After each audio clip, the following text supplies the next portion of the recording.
Hello everyone and welcome back to Closet Gaming. Today we're going to take a look at Pyre, this new game from Supergiant Games, an indie game studio well known for Bastion and Transistor. Promises to deliver amazing story and a great looking package with amazing music. On top of that, it claims to have interesting and fun gameplay. Can Pyre deliver on its promises and continue the trend of awesome games from this developer? That is the question we will try to answer today. You can get Pyre on Steam for €19.99, your regional equivalent. Pyre has been a game I've been looking forward to playing since it was first revealed. I will admit that I haven't played that much of Bastion, but I did absolutely love Transistor and I especially loved its music. It's actually one of the few game soundtracks I've bought and to which I listen to regularly. So, obviously my hopes have been very high for Pyre, and I will try to relinquish the hype that exists in my head and review this objectively. So, as always, let's begin with talking about the game's mechanics, and I would separate them into two big categories. First, we have the combat mechanics, and secondly we have everything that is happening outside of the combat, and we will begin with the combat today. The easiest and probably best way I can describe the combat is Pyre is by saying it is fantasy basketball. Wait. Everyone who hates sports games, stop right there. This is just the simplest explanation I can give. Now it's time for me to tell you in more detail. As you might discover, this isn't as simple as you might think. So the more extended explanation. The combat in Pyre is conducted by two teams of 3 characters being controlled by the reader. That's you.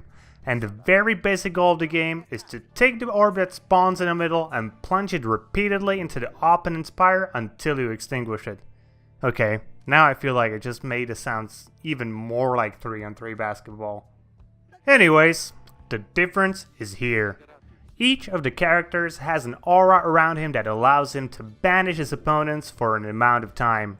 Some of the characters have huge auras, some have small ones, but most of them share one common feature: the ability to cast their auras to banish enemies at a distance.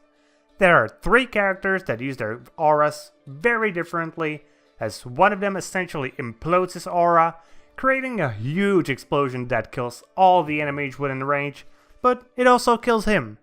The other character with a significantly different way of using his aura essentially leaves the aura as a trail behind him, and if he casts it, he returns to the end of the trail and the trail also explodes, killing all the enemies close to it, and the last one can essentially take a piece of his aura and place it at a point, creating a defensive structure. Apart from this aura, the characters also have different abilities. Some of them can fly, some can jump really far, or others can jump, stunning the nearby enemies, and all the characters also have some sort of ability to move quickly. Whether it's just your regular sprint, or whether it's a short teleport, everybody has one. And you use all of these abilities of your team to make sure you extinguish the Pyre of your opponents, and make sure your Pyre doesn't get extinguished. And the one important thing you need to realize soon is that you're actually playing with a whole team, not just a single character, and using each of their strengths is the key to victory. And luckily there are mechanics that make you realize that pretty early on. The first is the fact that the character who plunged the orb into the Pyre is banished for the following round. So you can't just get used to using a single character and get good with him. The second is the fact that over time you will just be forced to use different characters because of story reasons I don't really want to go into, because I would just spoil the story for you guys. So that's essentially the combat of Pyre. It's much quicker than you might expect, and also somewhat simpler than you might expect, even at normal difficulty. If you are looking for a challenge, I highly suggest you switch the game to a higher difficulty, at least for the beginning. I haven't really felt like I was extremely challenged until the very last match while playing on normal difficulty. Yet, I still felt a lot of satisfaction when winning a match, because the banter between your characters and your opponents. Now let's take a look at the mechanics that take place outside of the game combat, and we will start with one that does take place outside, yet is highly connected to it: the leveling system. As this is a modern game, it has to have a leveling system. Luckily, the system isn't just forcefully strapped onto the rest of the game's mechanic. It does make sense here. So, how exactly does it work?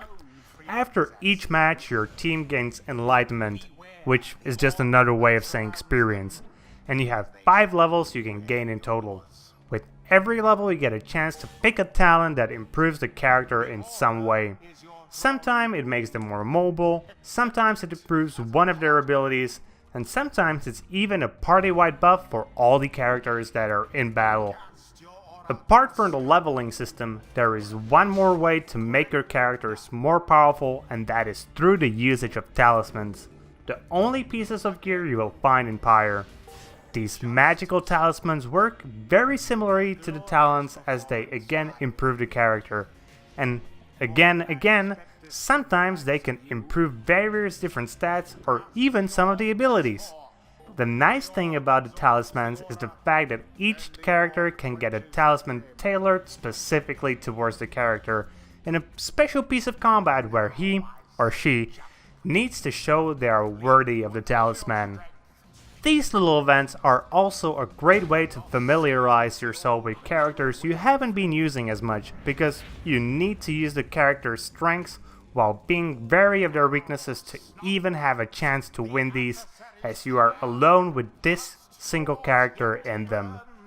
And there is one last mechanic that can sometimes make your characters better, but it can also make them worse. As this is a very story heavy game, you will be also talking and interacting with your characters quite often, and you will often be given a chance to branch the conversation in various different ways. And based on your choices, your characters can get inspired, gain a bit of a stat bonus for the next fight, or they can get depressed, getting their stats reduced for the next fight. And that's pretty much it for the mechanics of Pyre, and I gotta say, I'm quite impressed. You again need to keep in mind that this game is essentially basketball set in a fantasy universe. But as you play more and more of it, it feels less and less like another crappy sports game and more like a thing of its own. The combat is quick and satisfying, though I will admit that even the normal difficulty doesn't really feel that challenging. And the character improvement system feels smooth and really fitting towards the game's themes. That's pretty much all I have to say about the game's mechanics, and now it's time to take a look at another big feature of the game: the story. I will try to avoid spoilers, at least the big ones for sure, but let's just say that Pyre's story is one of getting freedom after being exiled into the wastelands. But there are some things I can talk about when it comes to the storytelling.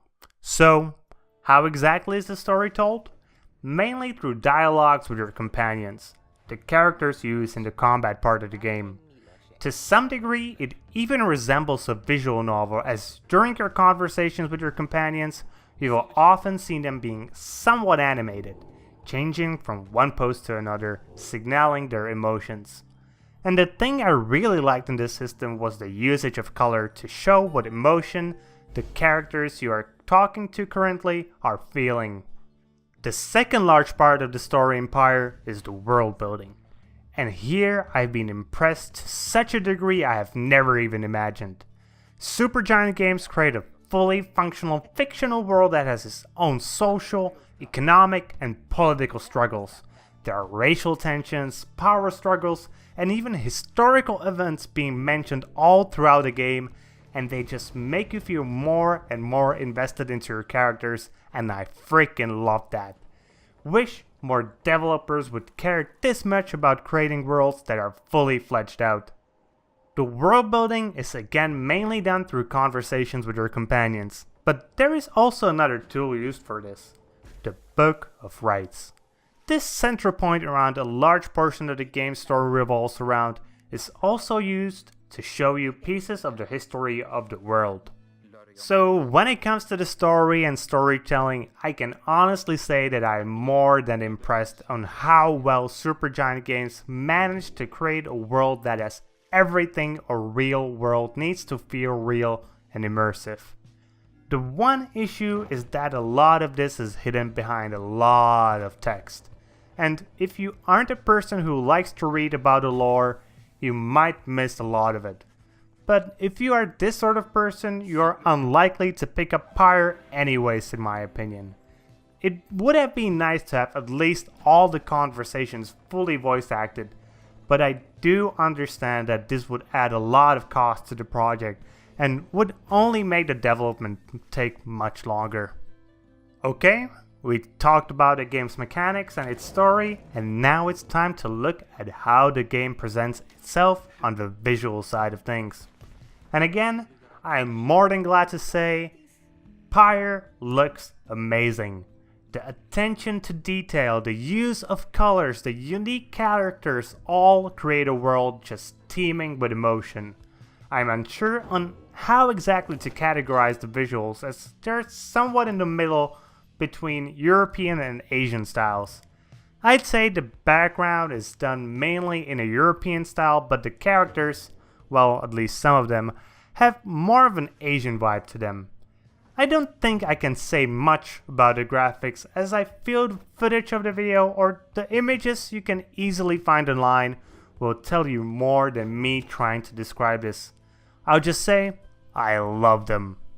Now it's time to talk about the things Supergiant Games are famous for, the music in their games. And luckily Pyre continues this tradition. Music is again done primarily by Darren Cobb and is just as atmospheric as it was in Bastion or Transistor. This time the music takes on a bit more of a subtle role compared to Transistor, where it was probably the main tool to build atmosphere within the game. But wait, I'm not saying that Pyre doesn't use music to build atmosphere, but it rather uses it in a bit more of a background, this time giving more focus to the story being presented through the text. I'll give you a bit of an example of the music right here.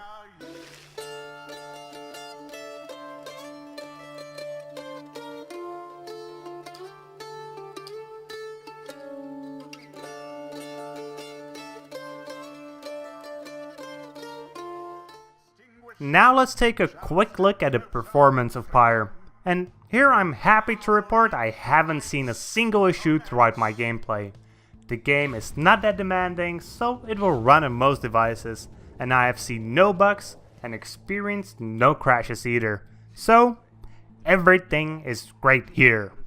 So, in conclusion, Pyre is another amazing game from Supergiant Games, just showing how talented these guys really are. The gameplay is fun, the atmosphere is amazing, you get great visual presentation and awesome music in a single package. The game took me about 12 hours to finish, and I will be probably playing it again to experience different branches of the story than I did previously, so the value proposition for this game is pretty good as well. I 100% recommend this game to anyone. So, that's it for today, guys. Hope you liked the review, and if you did, consider subscribing to my channel and liking the video. And comment if you have something you would like to add. See you guys later with more gaming content.